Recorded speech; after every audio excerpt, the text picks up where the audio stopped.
The mark it signifies a lot with the red, vermilion. It makes that very important distinction that India is avenging what has happened to innocent people who lost their lives.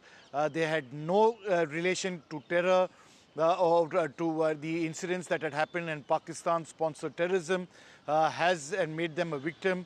It's been a horrific few days and weeks for them, and many of those families will be happy that there has been some kind of avenging for what has been a very unfortunate incident in Pahalgam. So it's in that backdrop that India has struck at 9 places in a calibrated manner, non-military as it says, at the root of terror.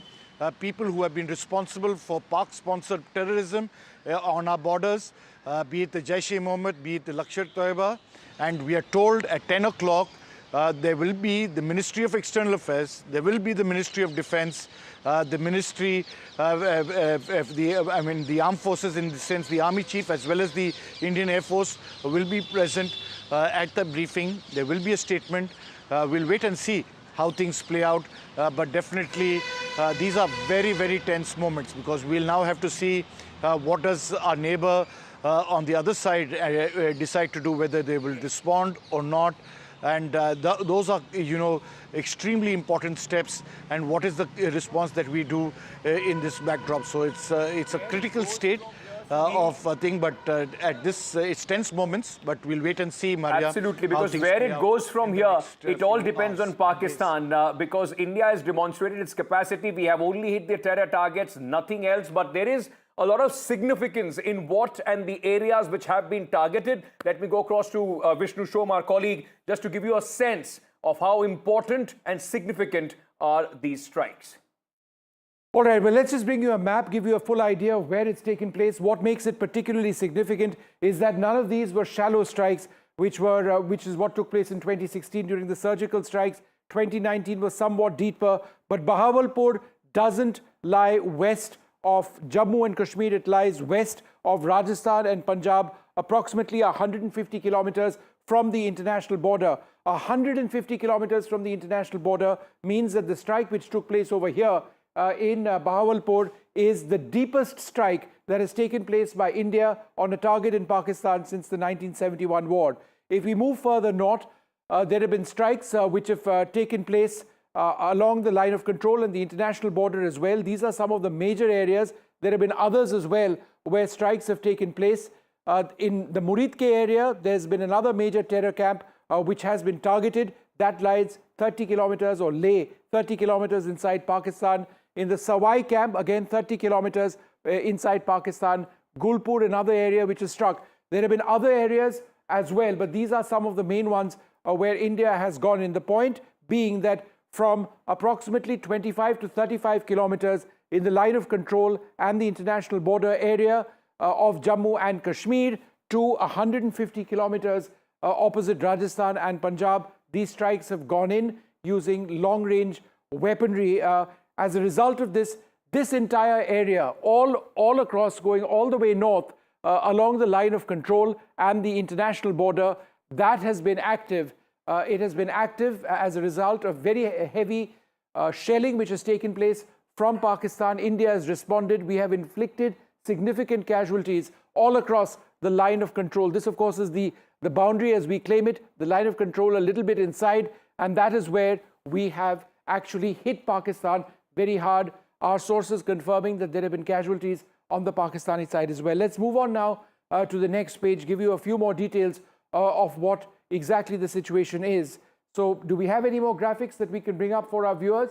Right, so this is important. Again, this is Bahawalpur, what I was talking about, 150 kilometers west of Punjab, Rajasthan. It is the terror group Jaish-e-Mohammed's headquarters. The headquarters of the Jaish-e-Mohammed has been blown up. That's the significance of this particular target. It is absolutely critical. After so many decades of terrorism, India has destroyed the headquarters of the Jaish-e-Mohammed. Bahawalpur was a planning hub for several major terrorist attacks which took place. There are other important points which are also there. Let's focus a little bit now on Muridke. I was talking about Bahawalpur earlier on. Let's talk about Muridke. This is the major base of the Lashkar-e-Toiba that has been taken out and destroyed. These were very precision-guided weaponry. We use scalp missiles, long-range cruise missiles, hammer missiles as well. Muridke, why is that important? Because the 2611 Mumbai attackers had trained over here. Right over here, 30 kilometers inside Pakistan. That camp is gone. Let's focus on Gulpur. Gulpur is over here, a little bit to the north, along what appears to be the line of control. Right, the LOC, Gulpur is a launch pad for attacks in the Rajouri and Poonch area in 2023-2024. Sawai is over here, or opposite or near Gujranwala in Pakistan. That was an important terrorist area as well. And Kotli, another area, we haven't marked all of them. Sarjal, Barnala, these are all close to the line of control areas where terrorists were trained. We often use the words terror training camp. These weren't just terror training camps or launch pads. This is what the hub of Pakistan's terror network. Many of those, including the main camp of the headquarters of the Jaish-e-Mohammed, has been blown up. Yes, let's now look at this video which has been put out by MyGov, which is the official handle of the Government of India, and then I'll go to the reporters. आतंकियों की बची खुची जमीन को भी मिट्टी में मिलाने का समय आ गया है। जिद है मेरी दर्द चीर के निकल चुका, मौका मिले तो करूं मैं ये दोबारा। जुनून है अपने को बल्कि मेरी कोशिशों को चाहिए ना कोई और सहारा।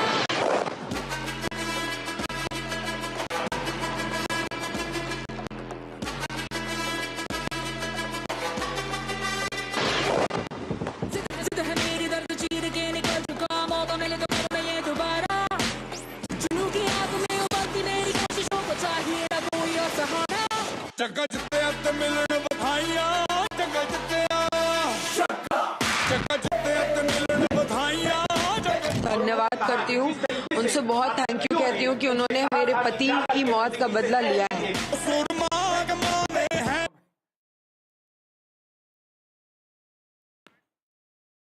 So this has been put out by the official handles of the Government of India. The significance, ladies and gentlemen, of this, that the message which was in fact which the Prime Minister wanted to give as he spoke right after the Pahalgam attack, that message has been delivered loud, very loud in fact, in Pakistan, and clear across, not just in Pakistan but across the globe as well, that India will not take these terror attacks lying down.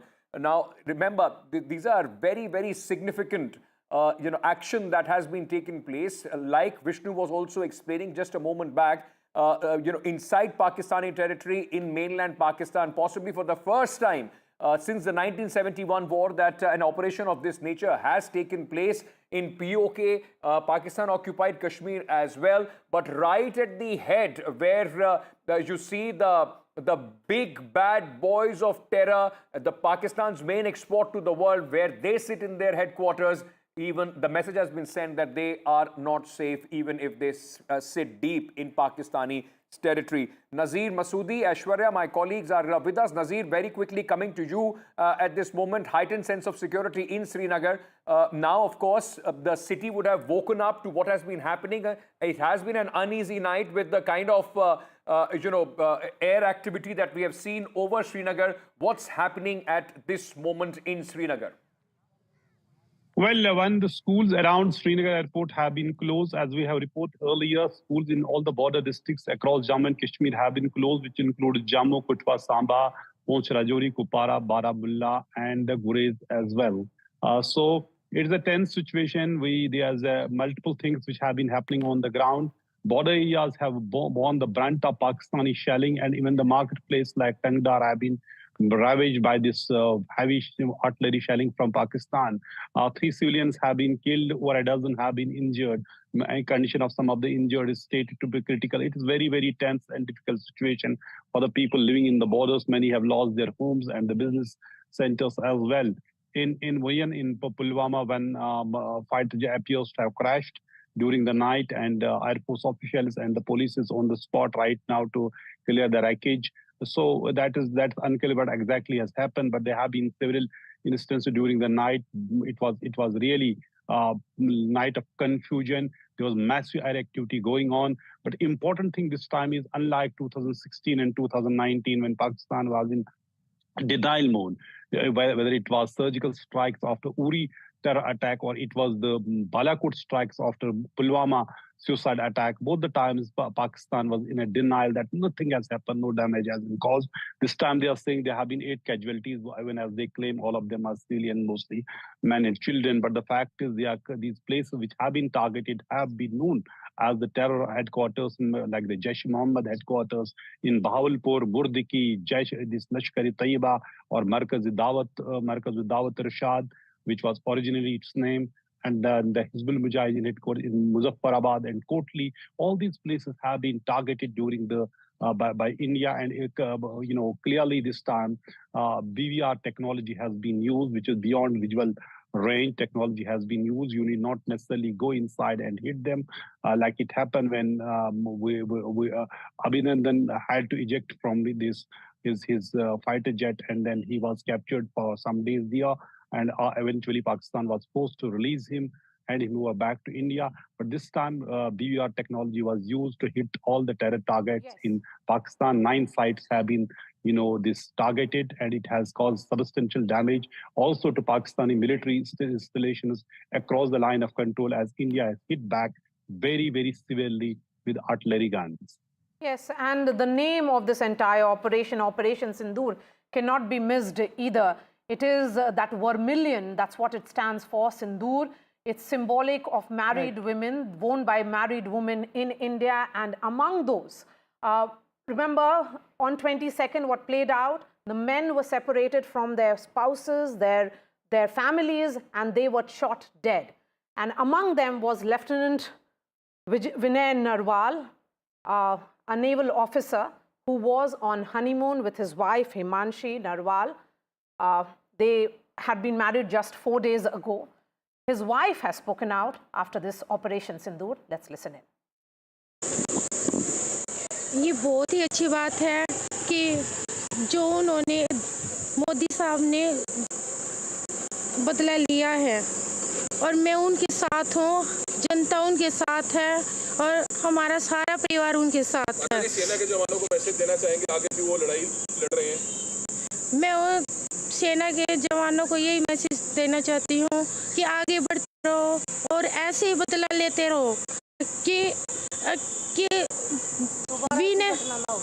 ऐसी कोई घटना दोबारा न घटे। उनको मुंह तोड़ जवाब देना ऐसे ही देना चाहिए। लेकिन अब लगता है कि जो आपके अंदर आक्रोश हुआ जिस तरह से सब हुआ पहलगाम के अंदर, अब जब बदला लिया है तो अब क्या कहना चाहेंगे कि बाकी आक्रोश पूरा हुआ जो आपके मन में चल रहा था? हाँ जी, मैं बहुत खुश हूँ उसके लिए, बहुत ज़्यादा ही खुश हूँ। और आगे मेरे हस्बैंड ही बोलेंगे। श्रद्धांजलि मिली आपको लगता है उन तमाम लोगों को जिनकी जान गई पहलगाम में? सभी लोग?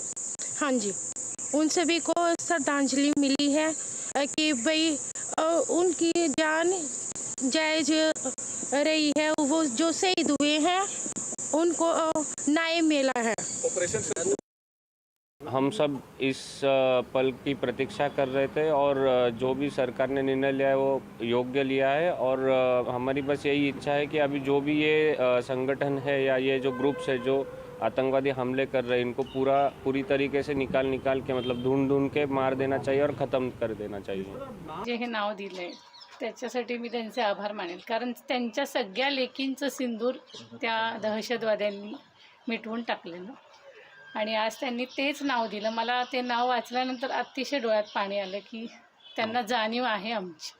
उनसे बहुत थैंक यू कहती हूँ कि उन्होंने मेरे पति की मौत का बदला लिया है। मैं बहुत छोटी हूँ, उन्हें कुछ भी कहने या नहीं कहने वाली, लेकिन हाँ, जिस तरीके से हमारे पूरे परिवार को उन पे विश्वास था, उन्होंने उसी तरीके से जवाब देके हमारे विश्वास को कायम रखा है। And I am really thankful. हमें ऑपरेशन सिंदूर के बारे में न्यूज़ चैनल से मतलब हमारे परिवार वालों के कॉल आए हमें, और तब पता चला कि भारत ने जो पहलगाम में हमला हुआ था उसके ऊपर आज उन्होंने रिएक्शन मतलब उनको उत्तर दिया है इसके बदले में एयर स्ट्राइक करके। पहले तो मिशन का नाम सुन के हम लोगों को बहुत मतलब मैं तो बहुत रो रही थी सुन के। सिर्फ इतना बताना चाहूँगा कि मेरे पिताजी को और मेरे दोनों मामा को और जितने भी 28 लोग हैं उनको शांति मिली होगी ये देख के। और मेरा सिर्फ इतना कहना है कि ये सिर्फ एक अटैक नहीं होना चाहिए, जितने भी है सबको नेस्तनाबूद कर देना चाहिए। All right, so just in a couple of hours from now, an hour and a half is when that important press conference will take place. I think just to contextualize what has taken place, we've shared the details with you. We will continue to do that. There have been about 9 terror camps in Pakistan, some very deep inside Pakistani territory, which have been struck. The Army and the Air Force struck, possible involvement of the Navy as well. But where does this now go? The situation is very fluid, it's unclear, it's very, very tense. The line of control in the international border have entirely opened up. Very intense artillery duels taking place. India has inflicted damage significant, including casualties on the Pakistani side along the international border and the line of control in Jammu and Kashmir and counter artillery shelling. But the question that needs to be asked is, what happens next? Are we done? Is it over? Is India going to look to go in with more strikes, or does this end over here? Does Pakistan accept this? There have likely been Air Force activity and Air Force operations as well, which have taken place. There are reports of fighter aircraft which may have gone down. We are waiting for more confirmation on that. 10 o'clock is going to be crucial. What happens next? Is Pakistan, has this conflict, have the military strikes been right-sized to this level, or is there a potential of expansion? I think this is the key question, because if there is a potential of expansion, it means that we are one big step closer to war between India and Pakistan, Yes. to nuclear armed neighbors. That is something which we clearly don't want at this time. Two very quick details which are coming in at this moment. Leader of opposition Rahul Gandhi has Yes. also reacted to this operation and has put out an X, proud of our armed forces. Jai Hind is what Rahul Gandhi has said. One very quick thing, Vishnu, and if you can come in quickly on that as well. We have been speaking about what has been happening and how this has taken place, but also the fact of how Pakistan has used, and this is not the first time, misinformation, propaganda, to try and push some sort of a narrative as far as these strikes are concerned. One example, their defense minister first saying that they have captured some Indian soldiers, then denying it themselves, issuing a clarification. There is a lot of misinformation also coming in from the Pakistani side about, targeting Indian posts as well.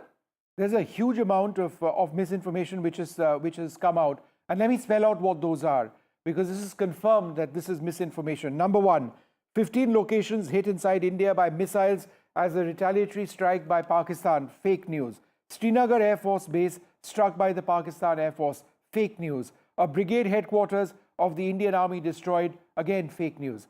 That said, it is very important for this chasm which has been created by way of lack of information on our side to be filled. Yes, it's 1.5 hours since the situation, or left for the press conference to take place. But in the meantime, it is important for more information to come our way as well. But just in terms of a little bit more confirmed information, just 1 or 2 small press releases did come.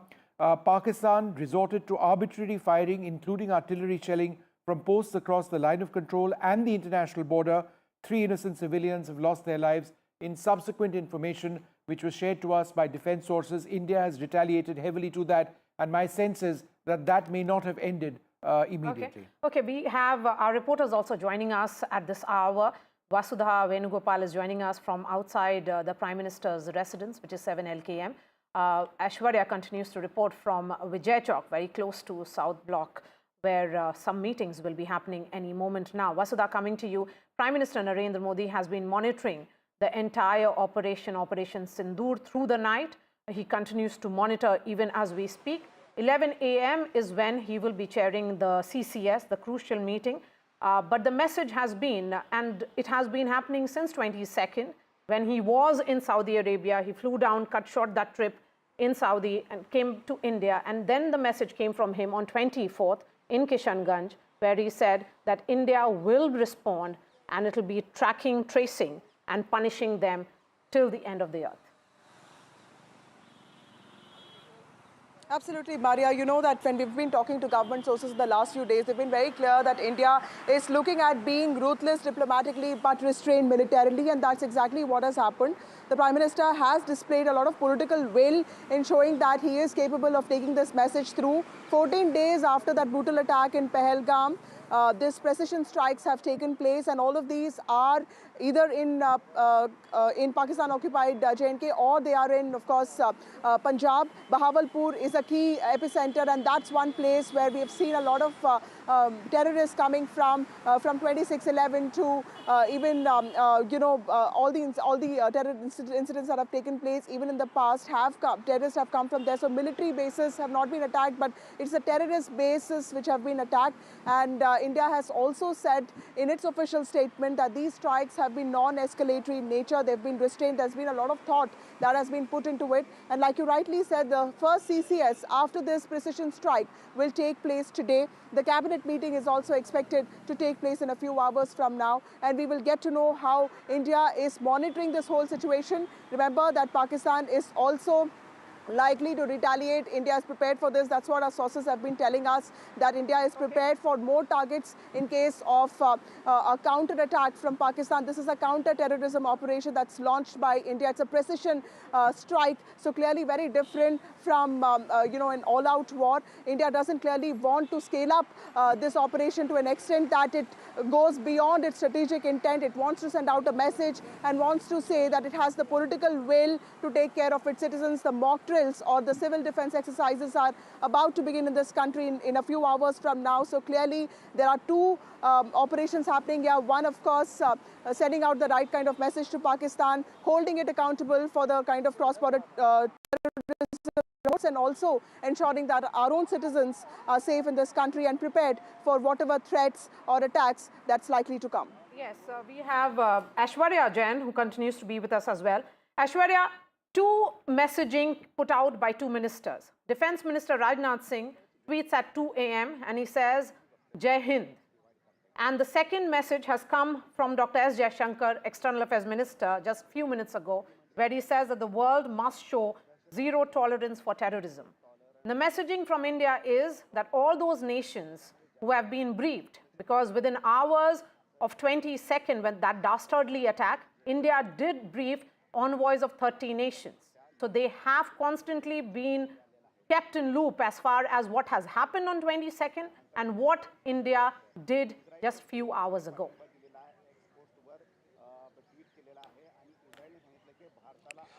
Well, since the Pahalgam terror attack, I've been tracking all of these meetings that were taking place in the national capital, be it on the front of Ministry of External Affairs. We saw those envoys and counterparts of the Indian government been called in at the Ministry of External Affairs here at the Raisina Hills.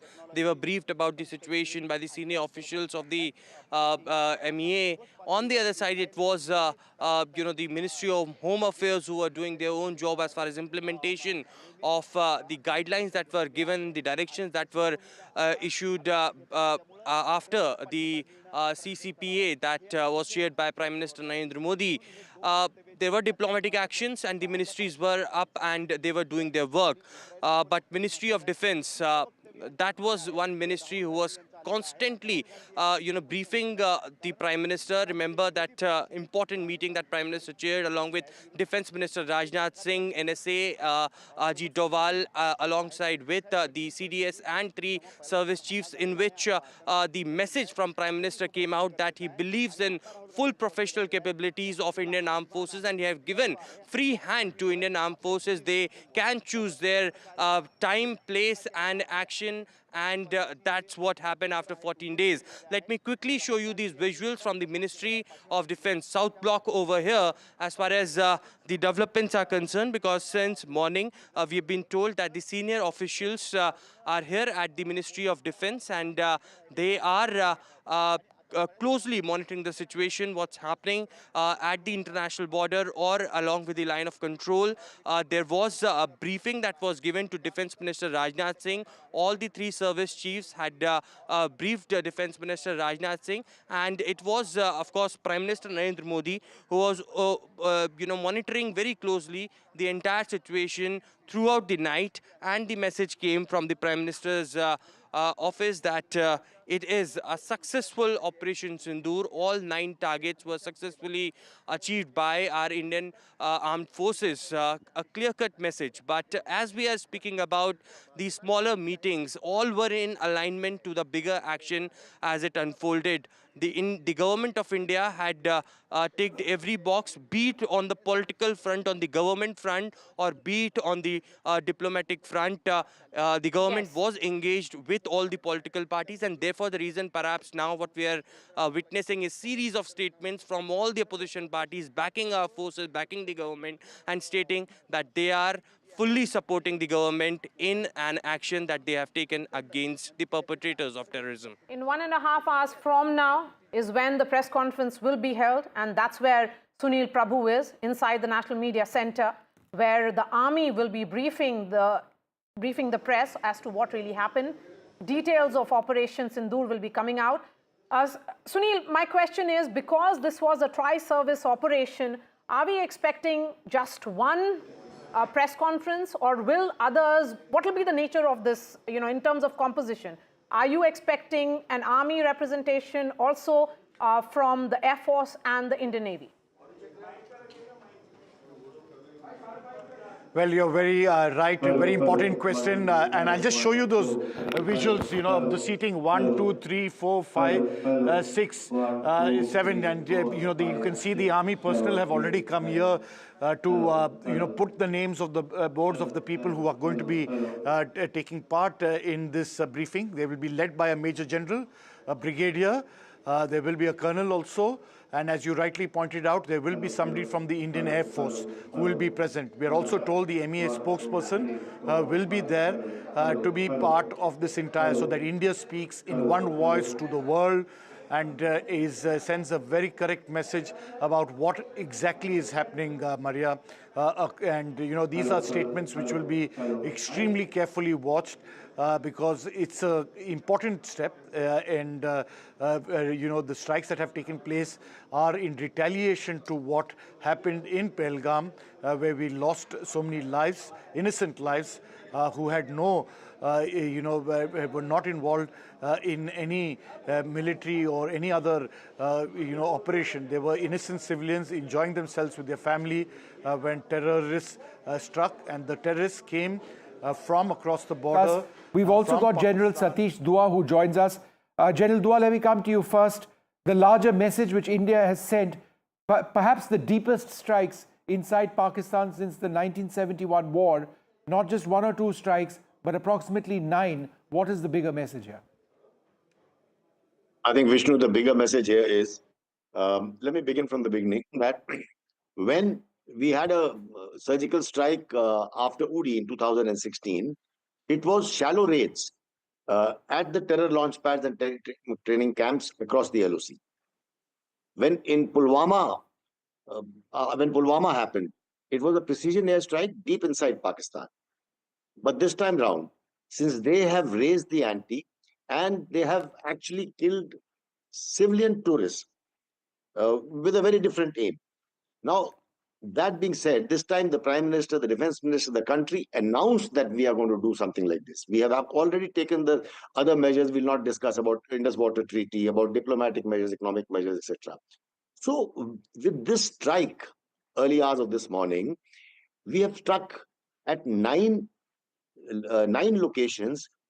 As the Prime Minister said, we will not only hit the terrorists, but also the terror ecosystem across the border. And that is precisely what we've done. There are 2 things in this.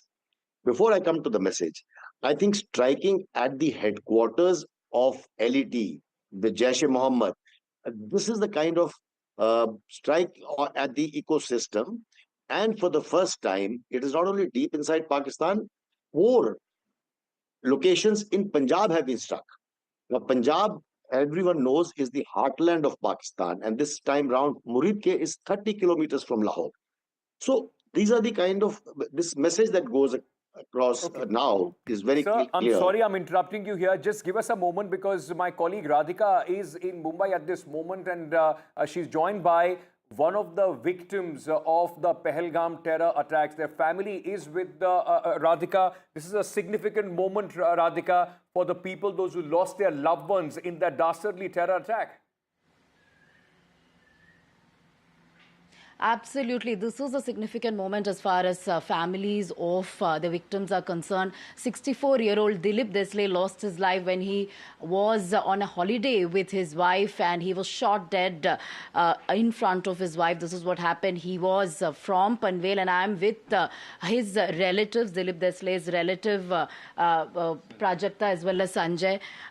You know, of course, a retaliatory step has taken place. India has attacked Pakistan in several of the terror infrastructure. Do you see this as a sense of justice for families of those who lost their loved ones? Honestly, sense of justice, that would be a right answer. A person has already been lost. So only thing is what Honorable Prime Minister has done, a huge respect to him for what he has done today. But I can't say it's injustice for our family.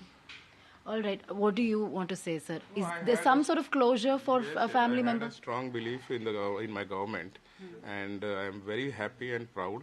But the only thing is that ensure that this is not repeated, because even a small single loss is a big loss for a family.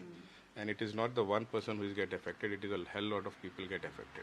And, you know, how has the family been coping, you know, over the last couple of weeks? The family is still in trauma because we are still getting a lot of relatives. We are visiting our village hometowns, the rituals and all. So it will take some time to cope up. It is not going to be 100% for sure. And this morning when you heard the news, what went through your minds? Especially of the wives. I'm sure you're in touch with the wife who saw what had happened. Yes, but honestly, I have not been in contact with her since morning. But whatever we saw in the morning, as I told, it was a big relief that some action has been taken by government.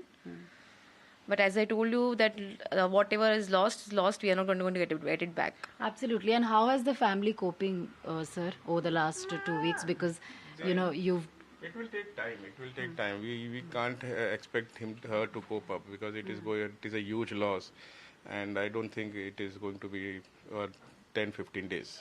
And so what do you want the country, Prime Minister Modi, and what do you want the centre to understand about the loss? Because a lot has happened over the last few weeks. You know, multiple retaliatory action has taken place diplomatically. Now, of course, an attack has taken place. So what would you like the centre to understand coming from the victims' families? No, I think they have understood what we wanted and they have done exactly what was expected.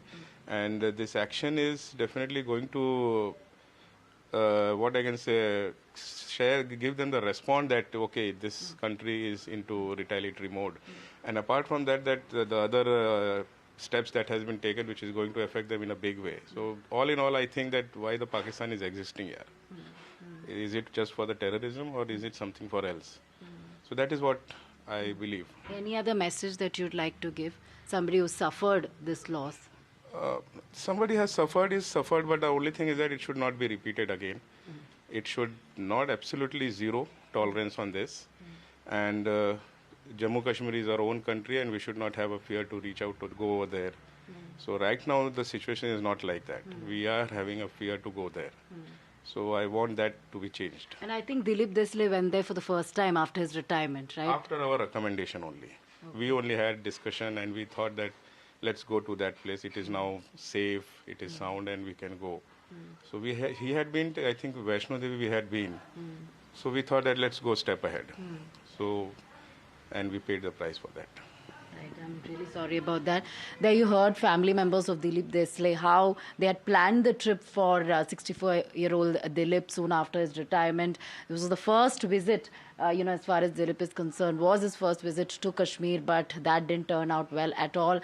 Tragic, certainly, but of course, obviously the family members here are relieved that some sort of action has taken place, but they feel more must be done and this cannot be repeated, and that J&K should be a place where every citizen can visit without any fear and with confidence. All right, Radhika, thanks very much for joining us. So just about 1 hour, 20 minutes from now for that important press conference. What we don't know at this juncture is whether there'll be questions and answers or just a statement. But there are more than 5 people who will be on the dais from the armed forces. So we do believe that there is a good chance of that taking place. In case you've just joined us now, India has conducted the biggest ever attack on Pakistan since the 1971 war, hitting terror camps all across opposite the line of control, the international border, some more than 150 kilometers deep into Pakistan, opposite Rajasthan and Punjab. So that's how far we went. The attacks took place at approximately 1:30 a.m., 1:40 a.m. this morning. There are reports of certain air battles which may have taken place. We are waiting for details of that. But let's just go back to General Yash Moore at this stage. Thanks, General Moore, very much for being with us. The Pakistani response to this has been massive artillery shelling across the line of control and the international border.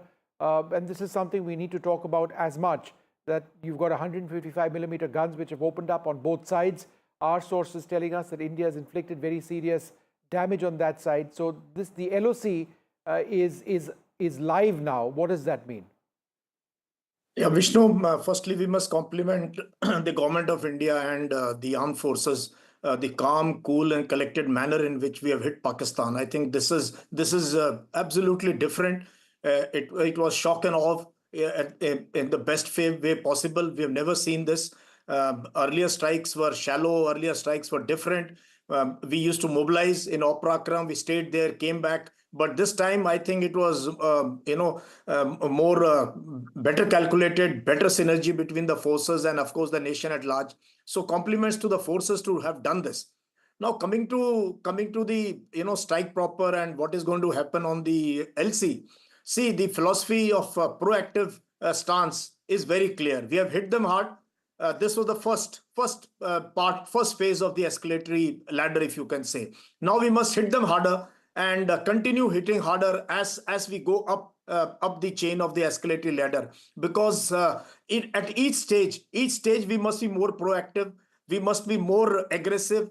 Because we have hit all targets which are of Lashkar-e-Toiba and Jaish-e-Mohammed. No military targets have been hit or installations where Pakistan Army and all is there. So probably once the retaliation comes back, then we will be having second list, third list, and many other options will be available to the forces. Many other target lists will be there, which will be activated now. So I think this is time to stay strong, stay united, and do not believe in a lot of Pakistani propaganda that would have started or is already started on the social media. Vishnu. First response, sir, and as expected from Pakistan, of course, they try and push in as much propaganda as they can to try and build some sort of a narrative for them. But very quickly, because we are talking about specifically, in the border areas, heightened sense of alertness of, anticipating any misadventure from Pakistan. My colleague Gurpreet is joining us at this moment from Firozpur, very close to the border between India and Pakistan in Punjab. Gurpreet, if I may come to you, we are seeing how in Jammu and Kashmir schools have been shut. There is heightened sense of security all across the state. What are you witnessing in Firozpur? Well, yes, of course, we have seen in Punjab border areas, a lot of precautions have already been taken by the local administration. And if we can talk about specifically Firozpur, we have seen all the schools have already been shut down here. Earlier, they have decided to conduct a mock drill here, but now the local and civil administration, they are already in touch with the forces also. They are trying to take a lot of precautions so that they will be able to see and sense the condition which is going on between India and Pakistan at this point of time. We have some of the local people also who have also seen 1971 war. We have seen the people, they are also very aggressive because this is the time to show unity with the nation at this point of time. We will talk to them. तो आपने 1971 की war भी देखी, आज दोबारा देखा है कि जैसे इंडिया ने बड़ा एक्शन किया है स्पेसिफिकली क्योंकि टेररिज्म को अपरूट करने की कोशिश की जा रही है. बिल्कुल 1971 में लड़ाई देखी है हमने। उस टाइम बहुत ज़्यादा दहशत थी। उस टाइम मैं हरियाणा में रहता था, उसमें सब लोग डरे हुए थे, पता नहीं क्या होगा क्या नहीं होगा। आज भी पंजाब फिरोजपुर में वही माहौल है, स्कूल सारे बंद कर दिए गए हैं, लोगों में डर है कि आगे क्या होगा। और लड़ाई से बहुत ज़्यादा माहौल डरावना हो गया है, हर आदमी डरता है। आपने भी लगातार देख रहे हैं कि जैसे देश में लगातार टेंशन बढ़ रही है। स्पेसिफिकली हमने देखा कि जो इंडियन गवर्नमेंट है उसका वो है कि जो टेररिज्म है वो ख़त्म करना चाहिए, तो इसको लेके आज जो स्ट्राइक की गई है। बिल्कुल ठीक किया, जो मोदी सरकार ने किया बिल्कुल ठीक किया। ये होना चाहिए। जो खून खराबा हो रहा है इसका जवाब देना ही पड़ेगा। ये जवाब ना देगा तो हम कमज़ोर हो जाएंगे। इसका जवाब जो दिया मोदी ने बहुत अच्छा जवाब दिया। आज फिरोजपुर के हालात बहुत माड़े हैं, बिजनेस ठप हो चुका है, फिर भी हम बॉर्डर में बैठे हैं, हम उनके साथ बैठे हुए हैं। जो होगा अच्छा होगा। तो आप भी इस समय जो सिचुएशन देख रहे हैं इसमें जैसे लगातार देख रहे हैं कि बॉर्डर एरिया फिरोजपुर होने के नाम पे लोगों में भी यहाँ पे आक्रोश है कि जो टेररिज्म की रोज़ एक्टिविटी क्रॉस द बॉर्डर होती है उसको कहीं ना कहीं स्नब किया जाए, ख़त्म किया जाए। जो फिरोजपुर बॉर्डर पे बैठे हैं ना, हमने तो 65 की लड़ाई पहले देखी, 1965 की, फिर 1971 की लड़ाई देखी, लेकिन जो अब लड़ाई है वो टेररिज्म की है। वो टेररिज्म ज़रूर ख़त्म होना चाहिए। बॉर्डर वालों में बहुत उत्साह है कि ये जो मोदी साहब कर रहे हैं ये बहुत अच्छा कर रहे हैं और ये ख़त्म होना चाहिए। इसका ख़त्म होने जो कारण है वो सिर्फ यही है, और कोई एक्शन नहीं ले। यही एक्शन जो ले रहे हैं बिल्कुल ठीक है, इसी से वो थोड़ा सा ठल पड़ेगी, वरना तो ये बंद नहीं होगा। Well, clear word from the people of this border area from Firozpur. They say the way the Indian government has already taken this initiative to uproot terrorism from across the border. They have already appreciated and they have also shown the solidarity with the nation at this point of time. Though we have seen multiple precautions have already been taken by the local administration and all the schools have already been shut down here in Firozpur area and specifically in district Firozpur. Back to studio. All right. Well, we're just going to come back and again, a reminder, 1 hour, 10 minutes or so is when that press conference will happen. And there will be word, I'm sure, hopefully clarity on the extent of the air battles which have reportedly been taking place as well. But in as much as we talk about the strikes in Pakistan, and it is so important to reflect that Bahawalpur, Gulpur, Muridke, these are some of the areas where India has really hit Pakistan.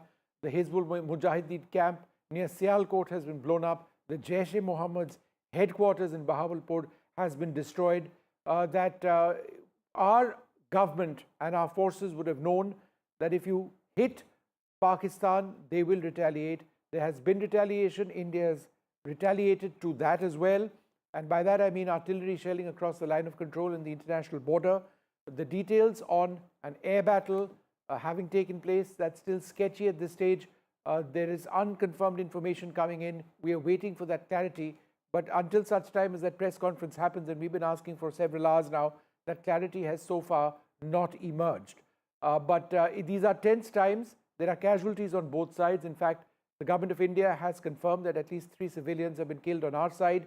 Our defense sources have confirmed that we've hit the Pakistanis very hard on their side of the line of control in artillery shelling. What happens next is the question. Is this going to go up the escalation matrix or not? General Satish Dua with us as well.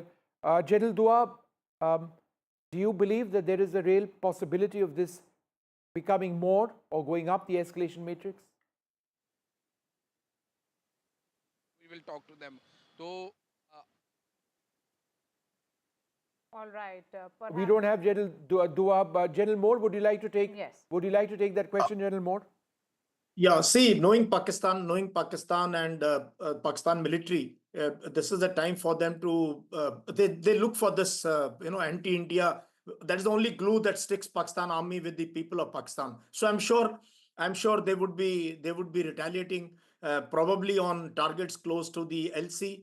But for them to find targets not going to be easy. If they hit military targets, then the second phase will hit very harder. Any of their formation headquarters, brigade headquarters, divisional headquarters, ammunition dumps, fuel dumps, all that will also become a target. So let's wait and watch. but at least in the UDA cycle, what we speak of observe, orient, decide and act, we are ahead of them. So they will be reacting. So when an enemy is reacting, you're always ahead of them in the planning process. So I think we should have wargamed all the options that Pakistan could do, the enemy courses of action, and good that we have taken the initiative. General Moore, while we know about Bahawalpur, Muridke, there are other places also within POK, Savai, for example, Sarjal, Barnala. These are infiltration routes which have been destroyed by India. And Sarjal and Barnala in particular are located close to international border and the line of control, and they are considered as almost like gateway points of infiltration. India has chosen its target carefully, calibrated it, and calculated it. And that's why it's saying that it's a strike with great precision, and it's not a strike on a military installation, neither it's a strike on a civilian or an economic installation. I think that it's a brilliant planning, especially hitting Muridke. We've all commanded formations very close to Muridke. It's so close to the border. And Muridke was always the headquarters of Lashkar-e-Toiba. So hitting Muridke, hitting Bahawalpur, deep into Pakistan's Punjab province. So it sends really a message also to the local people also, because wherever these, you can say this terror factories or madrasas, where they really, nobody likes them around.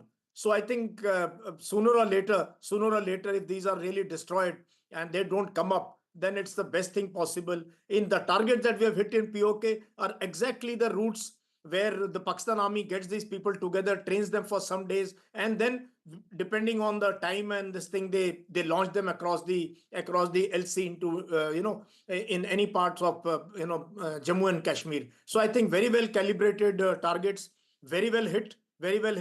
And as per reports are concerned, there has been absolutely, we caught them napping. The time, the date. Imagine we planned the mock drills today, and the news that was going around was that probably the strikes will take place after the victory parade in Moscow. So there is amazing amount of, in spite of, there is so much transparency in the battlefield today. But I think we were able to surprise them really well. So hats off to all the planners who've done this brilliant action.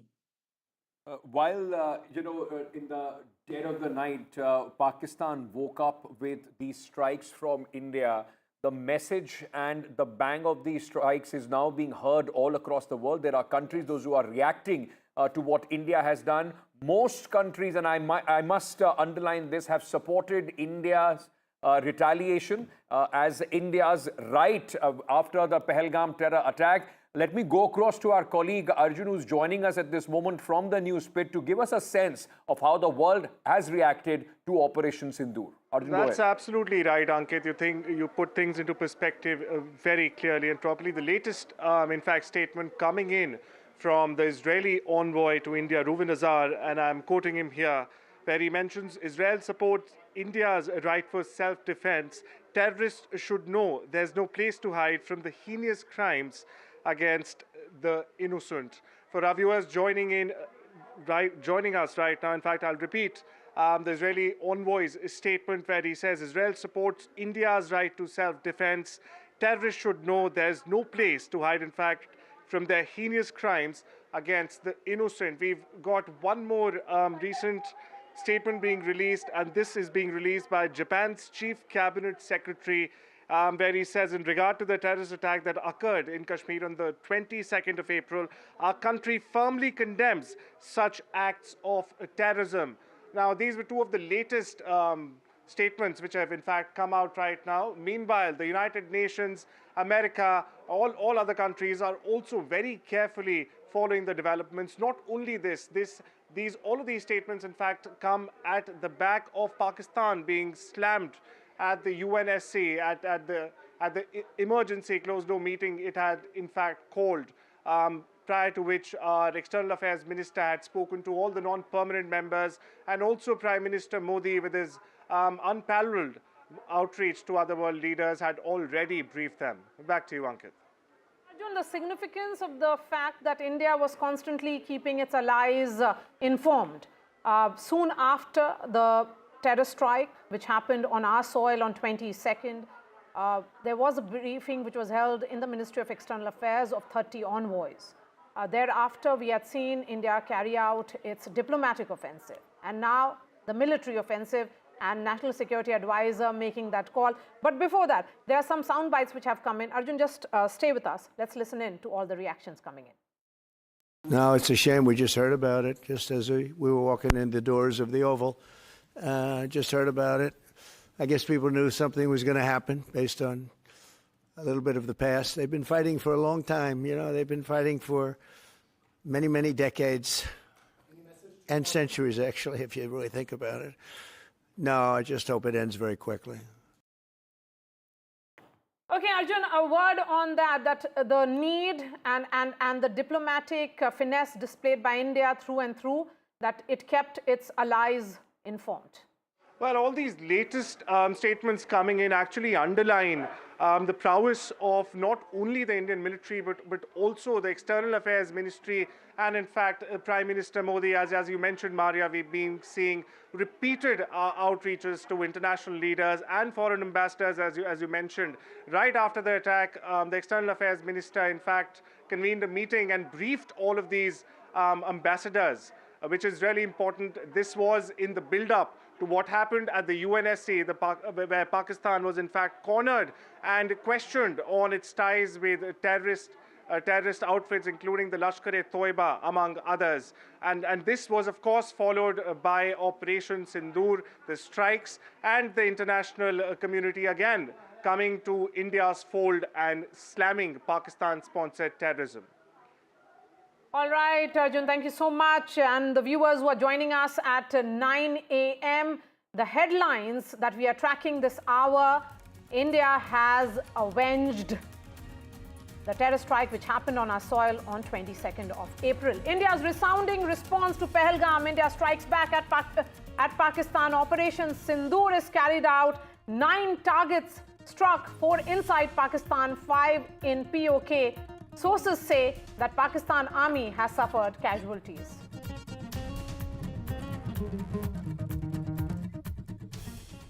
India targets Pakistan-based terror group headquarters of Jaish-e-Mohammed, Lashkar-e-Toiba inside Pakistan.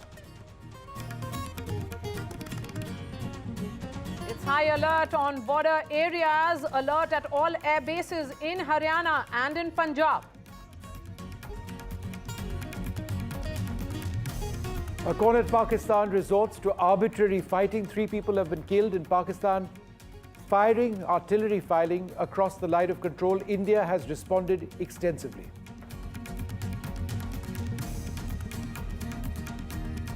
As India avenges Pahalgam terror attack, victims' families thank the forces, say they are proud of Indian armed forces. India briefs its allies in US, United Kingdom, UAE and Russia. United States says will continue to engage with India and Pakistan.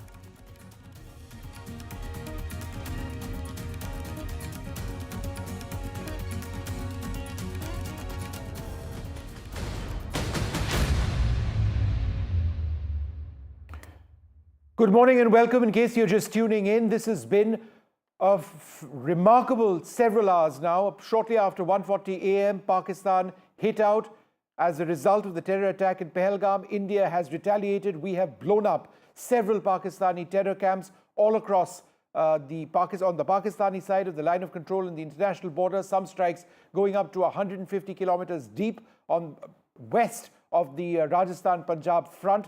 The strikes themselves have been successful. Video shows several explosions at these terror camps. The base, the headquarters of the Hizbul Mujahideen has been blown up. Some of the major terror camps of the Lashkar-e-Toiba have been destroyed. These are the most in-depth strikes done by India since the 1971 war on Pakistan. We're going to get reactions very soon. We hope to be joined by the former Army Chief General Bikram Singh in a little while from now. But in the last little while, Pakistan has responded through artillery, shelling, 155mm gun shelling across the international border and the line of control. India has retaliated, but there have been casualties there on both sides. Very significantly, in less than an hour from now, a press conference by the Defence Ministry where we will get clarity on just what has taken place. Yes, and the Prime Minister's office has communicated that the Prime Minister was monitoring the entire Operation Sindoor through the night. It was the Defence Minister, Rajnath Singh, who put out a tweet lauding the Indian forces, and then came the reaction from External Affairs Minister, who says that the world must actually believe and walk the talk on zero tolerance to terrorism. There will be an all-party meeting which will be chaired by the government as well, where the government will be briefing all the political parties. In the last few hours, all the reactions which have come in from the Congress to other parties, the regional players, have been of standing with the Indian forces. The entire political class of India is speaking in total solidarity and in unison as India has avenged 26 innocent lives lost in Pahalgam. We have Shivarur joining us live from Srinagar. We also have Vasudha Venugopal joining us from 7 LKM. That's where the Cabinet Committee on Security Affairs will be held any moment. In fact, that's going to begin at 11 a.m. I can see Nazir joining us as well from Srinagar. Beginning with Shiv. That's right, but very important, as both my colleagues were saying, it is going to be at 10 a.m. when we'll have more official clarity on how and what has happened as far as Pakistan is concerned, and a lot of questions about what has transpired on the Indian side, some unconfirmed reports also coming in, and a lot of propaganda from the Pakistani side. But Shiv, without further ado, coming to you at this moment, you're out and about Srinagar in a heightened sense of security at this moment, a lot of tension also in the air, because already the LC and LOC and the international border have been lit up with the indiscriminate firing from Pakistani side. Ankit, we've just returned. We're on the road towards the forward areas, including Uri. We've just been turned back on this highway. No vehicular traffic is being allowed on the road from Srinagar towards the forward areas.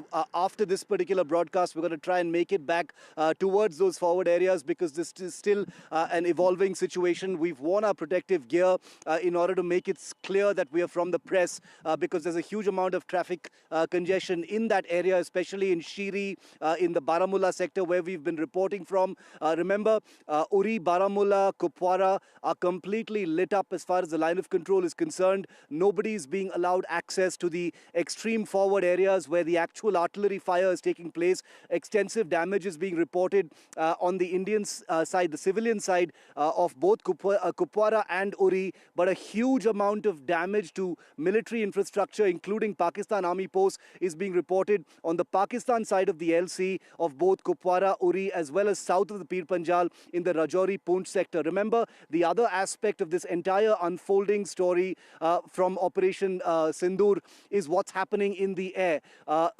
Indian fighter aircraft, Pakistani fighter aircraft have been involved in an air battle of sorts since late last night. There are a lot of claims and counterclaims which we hope to get clarified very soon.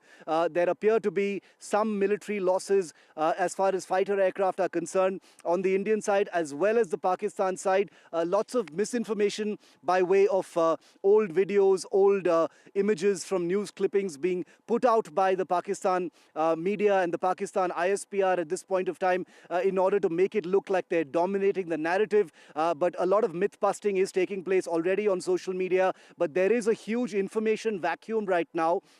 So two aspects of what we're looking at in the wake of Operation Sindoor is A, what's happening at the line of control, because that is the live escalating situation right now, which could expand into the international border if it is not contained. The other is the aerial aspect of it. All of this, of course, in the wake of 9 targeted strikes on terrorist infrastructure from Bahawalpur to Muzaffarabad to Kotli to Muridke and to 5 other targets in Pakistani Punjab as well as Pakistan-occupied Kashmir.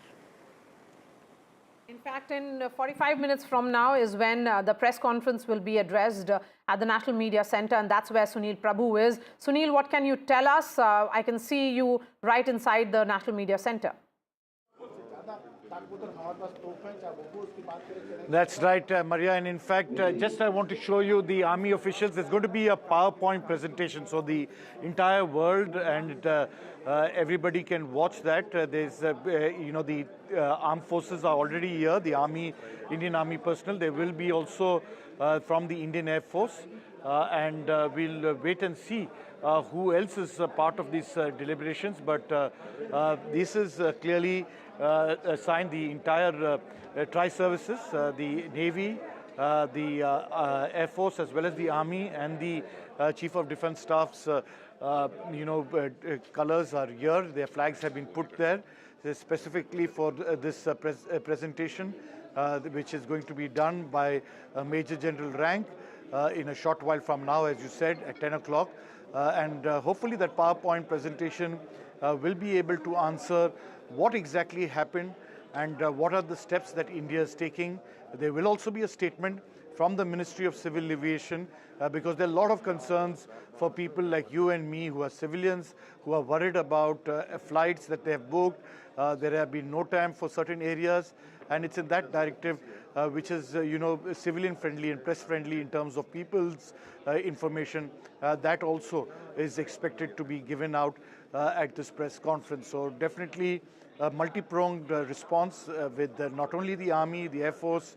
As I said, we are not sure whether the MEA will be here, but there will definitely be a government spokesperson, and from the Ministry of Civil Aviation also a statement is expected in the course of the next few minutes. Once that press conference gets underway at 10 o'clock, there will be a PowerPoint presentation by our armed forces to deliberate and inform the entire country and the world at large about what exactly has happened during the course of this night, where you and me have been awake, keeping people informed about these airstrikes, the 9 specific points, the roots of terror, where the Jaish-e-Mohammed and LET have been attacked.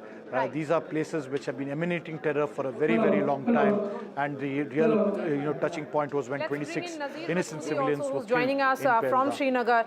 Nazir, 9 sites selected for the operation, which has a history of association with major terror plots and also infiltration attempts directed in India. We have spoken about Bahawalpur, we have spoken about Mudrike. What about others? Well, if you just see the visuals coming from Pakistan, it clearly shows that the strikes have hit very, very hard. What are the number of casualties or the terrorist leadership who all have been targeted in this, it's still not known. But as we know, Bahawalpur has been the headquarters of Jaish-e-Mohammed, where Masood Azhar was operating. Murdaki, whether it was initially Jamaat Dawat Irshad, then it was transferred into Lashkar-e-Tayyiba, and then where Hafiz Saeed and his whole ideology was flourishing.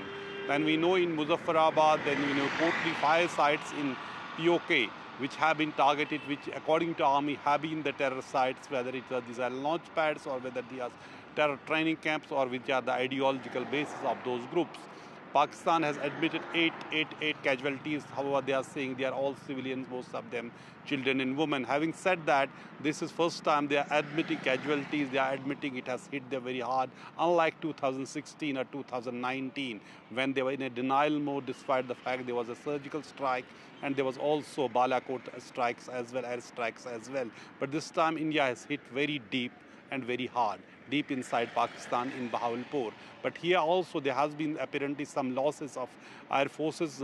Some fighter jets apparently have been lost in this fight with Pakistan here. We will be waiting for the official word on that. What is the amount of loss and how it has happened? But during the night, it was a chaotic night. One update is important that the artillery shelling on the border has stopped right now. This halt. But during the whole night till morning, it was raining. These bombs were raining, artillery shells were raining. It just caused huge damage to the property and the lives to the border areas, particularly in Tangdar area wherein the main marketplace has also been hit by the shells. 3 civilians have been killed, over a dozen have been injured, 4 injured have been brought to Baramulla Hospital, and I spoke to some of the doctors and they say they are all stable and they have received minor injuries. But the kind of situation it has created after Pahalgam terror attack, India has sent very loud and clear message that if you there by India. Nazir, thanks very much for sharing those details with us. What I'd like to do at this stage is just point out to our viewers some of the areas which have been struck. Now, this is not exhaustive. There are 9 targets. We will try and bring out those 9 targets later on. But the key point we are mentioning over here is right from the line of control going into the international border, going west of the border between Punjab and Rajasthan, India has struck. Bahawalpur Key, this is the Jaish-e-Mohammed's camp, that has been blown up. That lies 150 kilometers approximately inside Pakistan. The other areas which have been struck, Murid-ke, 30 kilometers inside Pakistan, the Sawai camp, about 30 kilometers, Gulpur, 35 kilometers inside Pakistan-occupied Kashmir. So just broadly speaking, some of the areas which have been struck are west of the line of control in Jammu and Kashmir. Other areas which have been struck are west of the line of control. As a result of India's strikes, all of which were successful, and these actually list a few of the other camps. We have not marked all of them over here. They're all between 15, 10, 8. So some of them are very shallow strikes. Some of them are strikes in depth. These are, by which I mean Bahawalpur, the most in-depth strikes which India has conducted on Pakistan since the 1971 war. What has also taken place is that this entire front on the line of control between India and Pakistan going down to the line of control, to the international border, which you don't see very clearly over here, the international border is now completely alive. There is very heavy artillery shelling which is taking place over there. Let's move to the next point, give you a few more details of what it is that we are talking about, the significance of the operations. Quickly change the point, all right. The Bahawalpur camp, that's what I was talking about. The terror group Jaish-e-Mohammed's headquarters has been destroyed. Let's move to the next point where we can talk about Bahawalpur again. It is a planning hub for major operations and attacks. Let's keep going from point to point so that we can tell our viewers. Murid-ke. Murid-ke is over here, 30 kilometers inside Pakistan. It's a major base of the Lashkar-e-Toiba. Why is Murid-ke important? Because the 2611 Mumbai attackers had trained over here. That has also been destroyed by India. Let's go to a few of the other points which we have over here.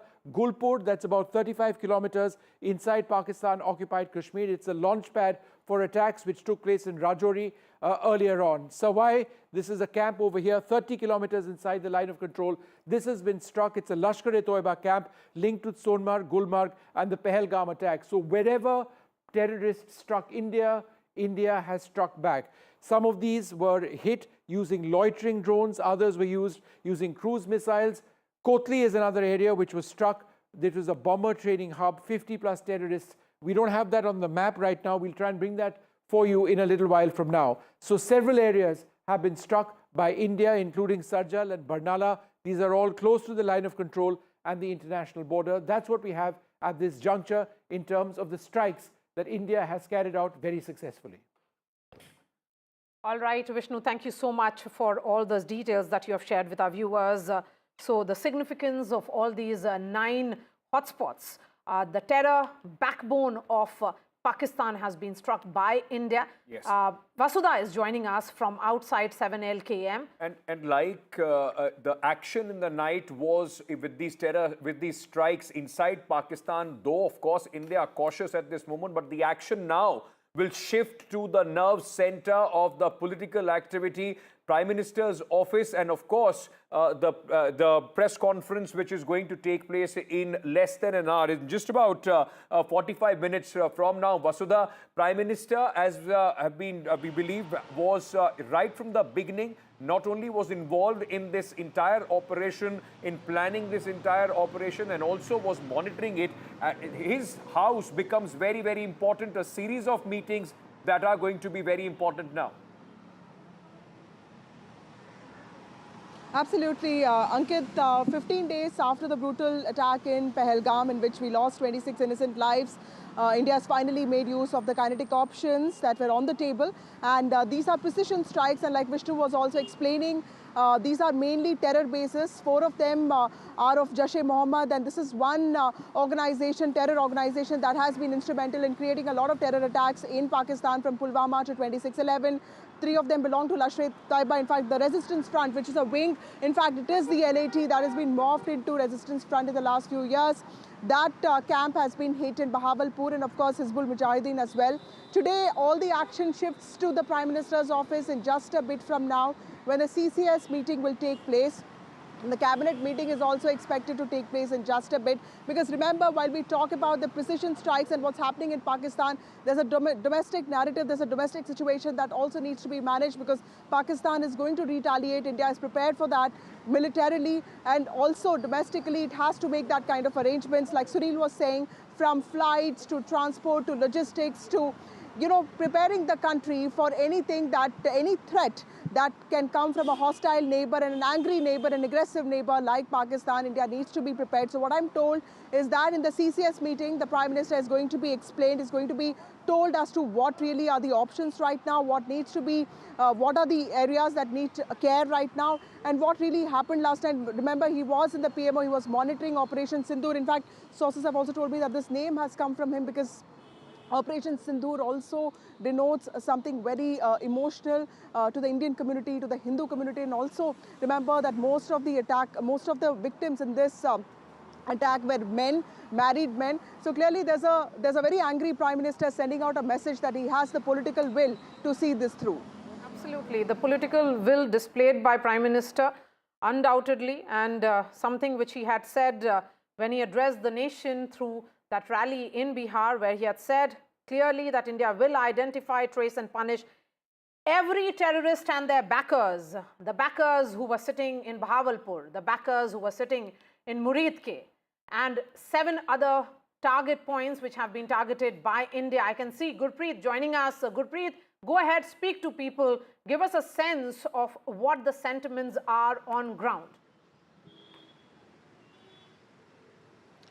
Well, we are reporting from district of Firozpur, and this is the border area of international border area of Firozpur. So we will have some people with us. We will talk to them. So you have seen the way Indian government has already initiated action against terrorism. So how do you see? कैसे देख रहे हैं आप? I am living in Firozpur. ये आपने जो हमारी सरकार ने, इंडिया गवर्नमेंट ने, प्राइम मिनिस्टर ने जो किया स्टेप, ये बिल्कुल ठीक किया है. पब्लिक के हिसाब से ये स्टेप बहुत ज़रूरी था और ये उन्होंने बिल्कुल ठीक किया और होना चाहिए था. लोग डरते जरूर हैं, लेकिन साथ साथ लोगों में उत्साह भी है, हौसला भी है कि ये स्टेप करना बहुत ज़रूरी था, जिससे दुश्मन कमज़ोर हो और दुश्मन का हमारे पे हावी ना हो.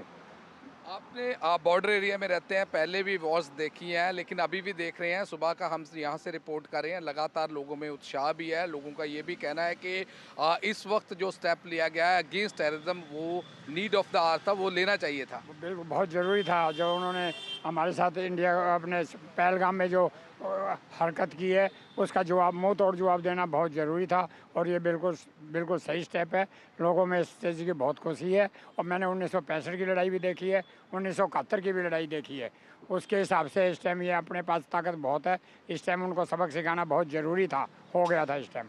देख रहे हैं कुछ दिनों में यहाँ ब्लैकआउट भी हुआ, लोकल कई मीटिंग हुई, आज पूरे स्कूल भी बंद किए गए हैं. लोकल एडमिनिस्ट्रेशन है जो लगातार फोर्सेस से टच में है, क्योंकि यहाँ पे काफ़ी बड़े मात्रा में फोर्सेस भी यहाँ पे उनका पूरा एरिया है. तो क्या लगता है कि जो ये स्टेप्स ले रहे हैं, जो चीज़ें कर रहे हैं, कहीं ना कहीं लोगों में एक मैसेज भी जा रहा है कि लगातार जो सरकार है वो टेररिज्म के खिलाफ लड़ रही है और लोगों में भी उत्साह पाया जा रहा है. बिल्कुल ठीक. ये लोगों में बड़ी खुशी है इस बात की कि इस टाइम ये बहुत ज़रूरी था टेररिज्म के खिलाफ होना में और उनको मुंह तोड़ जवाब देना. तो लोगों में डर है, लेकिन खुशी भी है साथ साथ कि जो कुछ सरकार कर रही है पब्लिक के लिए बहुत अच्छा कर रही है. चाहे ब्लैकआउट हो या चाहे जो भी स्कूल बंद हो, ये सब पब्लिक की प्रिकॉशंस के लिए है और पब्लिक की सेफ्टी के लिए हमारी सरकार और which is coming now. Prime Minister Modi is constantly monitoring the situation, as we have been reporting. Operation Sindoor being constantly monitored by Prime Minister Modi. National Security Advisor Ajit Doval has been briefing Prime Minister on a regular basis, is what we can tell our viewers. In some time from now will be the cabinet meeting, which will be chaired by the Prime Minister. Press conference delayed. Yes, press conference delayed. But before that, let me bring in Aishwarya, who's getting us this piece of breaking news of National Security Advisor constantly briefing the Prime Minister. Ash. Well, Prime Minister Narendra Modi has been briefed by NSA Ajit Doval, and Prime Minister is monitoring very closely about the developments and the current situation along with the line of control, and also about Operation Sindoor, as there has been multiple strikes that India had conducted on the Pakistan mainland as well as Pakistan occupied Jammu and Kashmir. Prime Minister is right there at 7 Lok Kalyan Marg just before the cabinet meeting. Has been briefed on regular intervals by the National Security Advisor. Of course, there are several rounds of meetings that have taken place in the last few days, and all in alignment with this very attack of India, giving a befitting response to the terrorist attack on the Indian soil. Yesterday as well, it was NSA Ajit Doval who reached 7 Lok Kalyan Marg. I was right there at PM residence. He briefed Prime Minister for almost 40 minutes yesterday as well, and that's how a series of meetings have taken place. Prime Minister was engaged with the developments. He was briefed by from Defence Minister to the senior officials from the Defence Ministry, and all were the part of the action that India is going to take.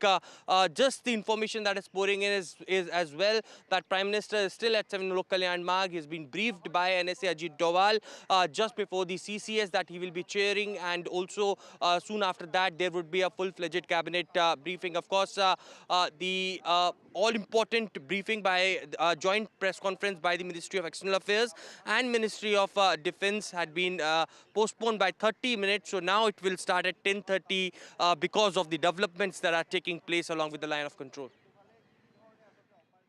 All right, so important, in fact, news coming in at this moment. The press conference, which was to begin at 10 o'clock, will now be starting at 10:30 a.m. So half an hour delay as far as this press conference is concerned. Very, very important briefing there by the Indian government, by the armed forces, as far as this entire operation is concerned, to try and get more clarity and a lot of questions which, in fact, at this moment, that the reporters have more clarity and information will come from this press conference at this moment. But what we know is that the press conference has been delayed, from 10 to 10:30. Vishnu, Maria, any particular reason that we know about why this has been moved forward? I think it's just in terms of getting a little bit more information. The situation is fairly dynamic. There would be new developments. There would be new information which they're looking to clear at this stage. There is a lot of information now which needs to come in. We should be getting more details on that. What we can say is that what took place from approximately 1:30 p.m. is far more than just the missile strikes and the other weapons which were used to strike Pakistani terror camps. There was an air battle which also likely took place. We don't know the extent of it. There are some reports of fighter jet losses. This would have been factored in by our armed forces. If we go kinetic, then Pakistan would retaliate. So this would be something that needs to be assessed. Perhaps time would be needed for that. Also, the situation along the line of control and the international border in terms of artillery shelling, very, very active. Several areas have been hit. 155mm gunfire taking place over there. Several Pakistani posts have been struck. What I have been told that there have been significant casualties inflicted on the Pakistani side, as well on the line of control in the artillery shelling and on the international border. Pakistan's firing is indiscriminate. Just in the last little while, even United Nations posts in the Poonch sector have seen artillery shells from Pakistan landing in the vicinity. So it's all active now. Is this going to be kept at this level? Is there going to be more? All of these things we need to really keep a lookout on. But these are extremely tense times. And one final word, air travel. If you are traveling, please look out, speak to your airline, because lots of airports across India are shut down at this stage, primarily in Jammu and Kashmir and in Rajasthan. Okay. And the families of these 26 victims have spoken out, and they have thanked the security forces, perhaps even saying that the action taken by India is a reflection of the sentiments of 140 crore Indians. Harshal Lele, who is the son of Sanjay Lele, who lost his life in the attacks, the cowardly attacks that took place on the 22nd of last month. India has finally retaliated, and let us try and understand from him on what are his initial reaction to this attack. Harshal, first of all, tell me, when did you get to know about the kind of reaction that India has given to Pakistan? Yesterday midnight, I was awakened till late. I don't know why I was not able to sleep. My friend actually messaged me that, "Are you awake?" I said yes. So he told me to switch on the TV. So I got to know like that around 2 to 2:30 at that time. Have you been awake for many nights in the last 15, 16 days, or was it something special that made you keep awake last night? I was awake for last 15, 16 days during late night. But yesterday, previously I was sleeping but wasn't able to sleep. Yesterday, on my own I was awake. I was means I don't know why, but I didn't go to the bed. I was just kept scrolling the mobile. So maybe that was a sign for me that something is going to happen. Harshal, everyone is talking about the sense of justice, right? That we have given justice to those who lost their lives. Do you think that this in any way completes the sense of justice? Yes, it is a justice, but it will be my humble request to the government as well as all three departments that the operation should not stop here.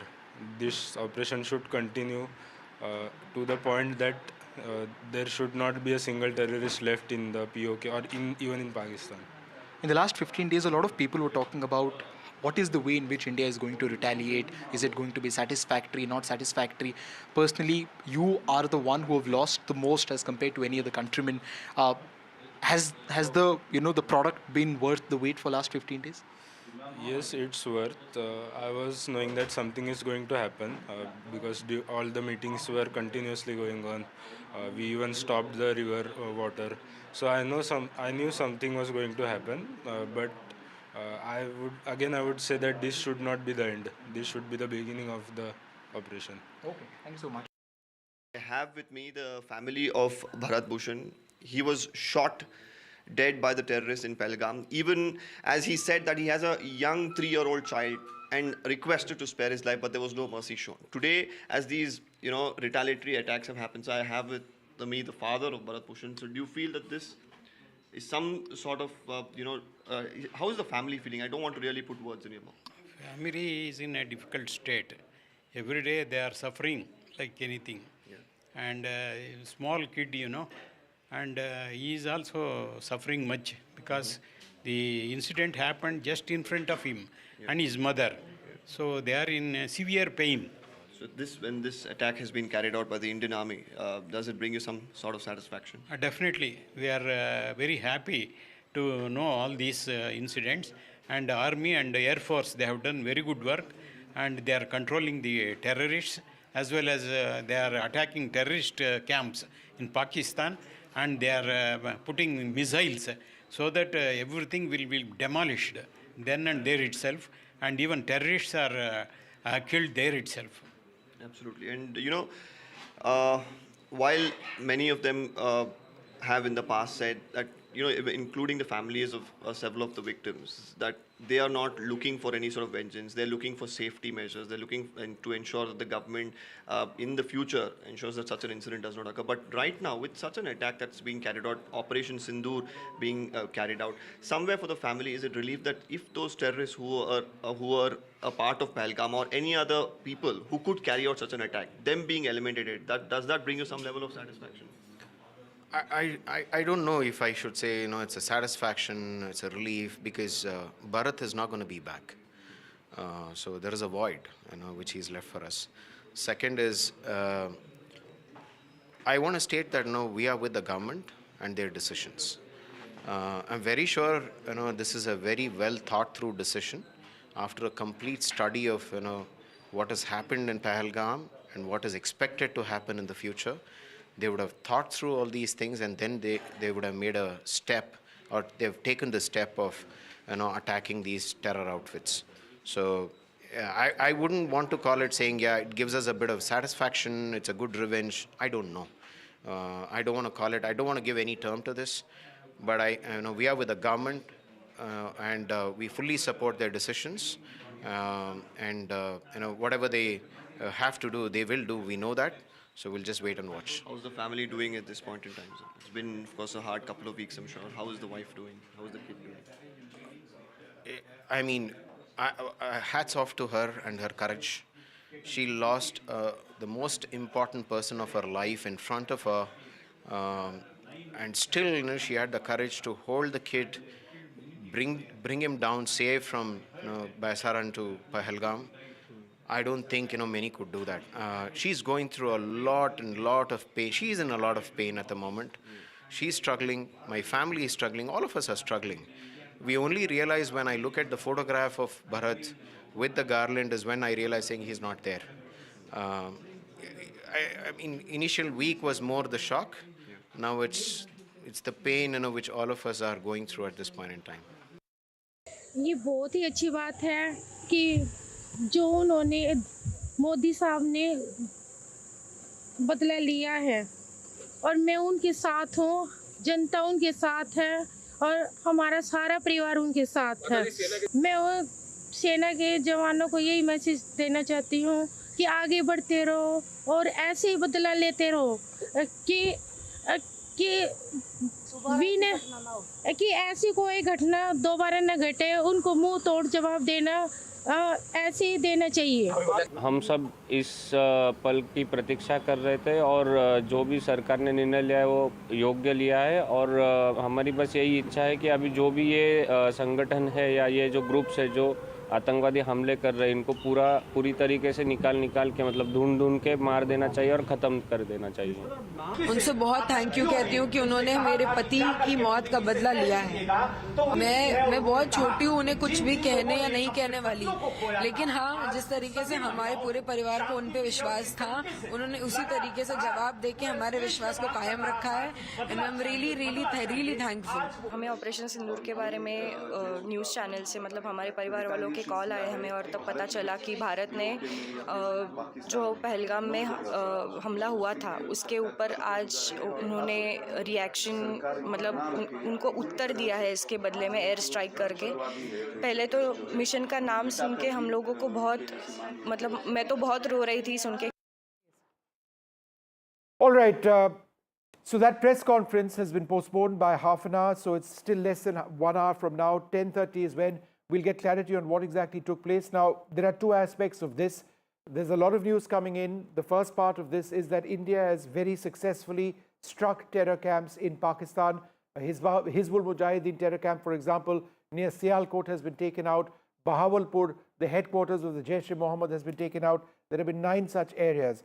But there has been retaliation from Pakistan. We're trying to understand the dynamics of that. I'm joined now by General Rameshwar Yadav. Thanks, sir, very much for being with us. In terms of India sending a message to Pakistan, hitting, and there's a lot of evidence, video evidence of these terror camps being blown up, how significant is that in terms of our battle, our war against terrorism, which has been going on for decades? Firstly, Jai Hind and Bharat Mata ki Jai to all our viewers. And you see the way this strike has been carried out, it is very precision targets that they have done. And they have not crossed the LC or the IV at all. So thereafter, it means that there is a message that is going on that Pakistan doesn't have much of options now. In case they escalate the ante, then the onus of taking the war to the next stage lies with the Pakistan. Hi, correct? Hi, Ambassador. This is Maya from NDTV. Yep. All right, General Yadav, we seem to have lost your line over there. We'll come back to him in just a few moments from now. But I just want to reflect a little bit on that image on the top left-hand side of our screen. We've been flashing it. Let me just explain to our viewers what exactly that's about. These are some of the weapon systems that were used to carry out this strike. What you see over there is the Scalp. It's a long-range, fairly stealthy cruise missile. It has a range of more than 200 kilometers. I would suggest that it may have been used to take out the Bahawalpur camp. There were loitering munitions, otherwise known as suicide drones, which were also used. These ensured precision hits on targets. These were some of the weapon systems which were used. There may have been other ones, including the Hammer, which is a smart bomb. It is extremely precise. It needed to be precise because a lot of these areas have civilian populations, so the possibility of collateral damage is something India wanted to avoid. So the Hammer is something which is fired from the Rafale, some other platforms as well. It enables, it has a man in the loop or a pilot in the loop if required, so that they can steer the weapon to a particular target. A smart bomb likely to have been used as a suicide weapon, a suicide drone on targets which were closer, just across the line of control. Let's also give some more information about the 9 targets which have been struck by India and the terror groups which are operating from those targets. Information coming in is that from Bawalpur in Markaz Subhanallah, it was a Jaish-e-Mohammed terror camp which was struck by the Indian precision attack in Markaz Taiba in Murid-ke Lashkar. Let's have the map up as Ankit describes these areas. Let's have that map up, Lashkar-e-Toiba was the terror group operating from there. In Sarjal, Tehra Kalan, Jaish-e-Mohammed, another terror camp of Jaish-e-Mohammed. In Mehmoona Zoya, in Sialkot, it was Hizbul Mujahideen's camp, which has in fact been struck by Indian armed forces. Markaz Ahle Hadith in Barnala, Lashkar-e-Toiba, another camp of Lashkar-e-Toiba. Markaz Abbas in Kotli. 2 camps have been stuck in Kotli. One of the Jaish-e-Mohammed, Maskar Rahil Shahid in Kotli as well of Hizbul Mujahideen. Meanwhile, in the Savai Nala camp of Muzaffarabad, Lashkar-e-Toiba camp has been hit by the security forces. And in the Sayyidana Bilal camp in Muzaffarabad, Jaish-e-Mohammed terror camp has been dismantled by the security forces particularly. And as we've been speaking, Vishnu, in Bawalpur and Murid-ke, these are the terror headquarters of Jaish-e-Mohammed and Lashkar-e-Toiba. So a very significant blow as far as our terror infrastructure of Pakistan is concerned. Yes, Lieutenant General Rameshwar Yadav continues to be with us. Sir, coming to you on the choice of these 9 targets, how do you view it? Of course, we have put out details of them being Jaish-e-Mohammed, headquarters, Lashkar-e-Taiba base and training grounds. But with precision, calculated, calibrated move, India has gone ahead and destroyed these terror camps. I think the way the planning has been done, it is really fantastic. A message is going out to all the terror groups and Pakistan that we have technology and the capability to hit you anytime, anywhere at our will. So that means a message beyond terror camps is that we are in a position to hit any of your military installations, any of your strategic assets that you have, and any of the individuals that you have that we want to eliminate. So that is our capability. India has showcased its political will to cross the IB and LC and hit Pakistan deep inside their territory, number one. And second thing, we have demonstrated the technological edge that we have over Pakistan. And you see, if you look at the history, in all the wars, whichever side had better technology, they have been the winners. So a big message is going out to Pakistan as of now. And I would also say, the way we have calibrated all our moves, it has been more than 14 days that we have taken to plan out the entire strategy that we have, and we have struck now. And prior to that, we have taken economic measures, we have taken diplomatic measures, thereby giving time to Pakistan to mend their ways. But since they did not, so now the military, which is the last option in a statecraft, so we have used military option, and that too on a very small sample that we have. Minister Amit Shah has just come in with a statement right now. Bring down his audio for a moment. I just want to read out this breaking news. Proud of our armed forces, Operation Sindoor is Bharat's response to the brutal killing of our innocent brothers in Pahalgam. The Modi government is resolved to give a befitting response to any attack on India and its people. Bharat remains firmly committed to eradicating terrorism from its roots. So a very, very strong response from Amit Shah. We haven't seen, Maria, correct me if I'm wrong, anything from the Prime Minister as yet, right? Not yet from the Prime Minister. We've seen the External Affairs Minister, Dr. S. Jaishankar, as well. And Rajnath Singh. And Rajnath Singh, the Defence Minister. Yes. So Home Minister Amit Shah putting out a tweet, rather an elaborate one, the first among all the Raisina Hills ministers. First came the reaction from Defence Minister around 2 a.m. Then it was around 7 a.m. that External Affairs Minister had put out a reaction, and now Home Minister Amit Shah saying that the Modi government is resolved to give a befitting response to any attack on India and its people. Bharat remains firmly committed to eradicating terrorism from its roots. Remember, Prime Minister Modi has been monitoring this entire Operation Sindoor through the night, and the National Security Advisor, the CDS, and all operational details have been shared with the Prime Minister on a minute-to-minute basis. Right. All right, joining us now, the former Air Chief Marshal R.K.S. Bhadoria. Ankit? Yeah, so thank you for speaking to us. I very quickly want to understand from you, this is, I was just seeing the reaction that you have also put out on X, a very significant action which has been taken by our security forces. We have been discussing here on NDTV, the importance of all the three services taking part in this action, which has gone deeper into Pakistan, possibly their targets which have been attacked ever since 1971, sir. Yeah, absolutely correct. Deeper, wider, the connotations of selecting the kind of targets that have been selected. Okay, the visuals coming in. Their entire... just a moment, Air Chief Marshal Rakesh Bhadoria.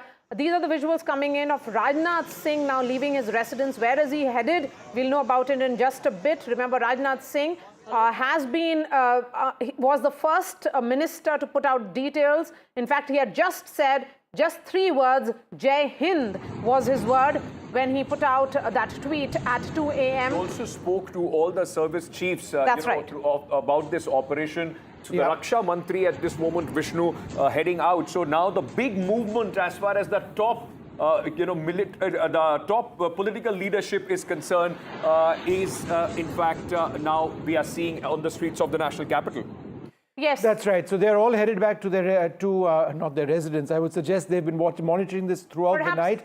Perhaps he's headed to South Block, or even 7 LKM. We'll know about it in just a bit. For the CCS meeting, maybe. That's around 11. So, but Rajnath Singh will perhaps be discussing with the Prime Minister as to what should be shared by the Indian Army and other forces in that press conference, Tri-Services press conference, which is going to take place at 10:30 a.m. Air Chief Marshal Rakesh Bhadoria, please continue. Sorry. Yeah, so I was saying, the kind of target selected, it's very clearly the 9 targets after a lot of, I'm sure, due diligence and deliberation. And the tri-service targeting, all services involved, whatever targets were selected, they've been hit. All the videos and visuals coming and photographs coming from across are indicating the kind of damage. Therefore, overall, a very strong message, a very robust response to the heinous attack at Pahalgam, I think. Honorable Prime Minister had very clearly said, unimaginable punishment for the terrorists and their backers and supporters. And here it is. It is exactly in line with that. The significance you have spoken about, it was a coordinated joint operation. India has sent a strong message. But it's coming also that, today is a sense of preparation which is going on. India is the pan-India 259 district, which is witnessing that mock drill which is happening. What happens now in terms of how, after 9 terror bases struck by India, what happens now in terms of our preparation? So firstly, the pan-India drill, it becomes, apart from a drill, actual, implementation of this kind of actions that need to take place when you prepare for any kind of conflict or when you expect any kind of attack. As I see, as most of the people I think expect, Pakistan would respond in some manner or the other. If they are rational, they would want to de-escalate, but I don't think they are thinking rationally. And there would be some kind of response and some kind of attack. For the optics within their country, they will also choose similar number of targets. That's what I feel, and to attack some of these targets. So the level of that attack is to be seen. I think on our part, we need to defend very effectively, minimize the kind of damage that is possible, and thereafter calibrate the next move. So it is something that would pan out today and tomorrow. and we'll see how the things go. But as far as I think, our defense forces have taken a very strong action, and they would be prepared for any kind of escalation that in the interim may take place. Sir, can I also understand from you, because when the Balakot airstrikes took place, of course, the onus was on the Indian Air Force to go deep into Pakistan and conduct those airstrikes. This time, what we are learning is largely the attack has happened from within our own borders. We did not cross over to Pakistan. It not only shows our capabilities of hitting deep inside Pakistan, remaining within our own borders, it also, in fact, demonstrates how we have changed and learned our tactics from what we did in Balakot. Yeah, a lot of changes have taken place after that. We have a lot of weapons that are now much more capable. We have standoff weapons and precision weapons is what I'm talking about, from anywhere from 60 kilometers to right up to 300 odd kilometers, subsonic to high supersonic. So we have a range of weapons. We have a range of aircraft. Most effective being the Rafale, the last induction, very capable if you see with scalp and hammer.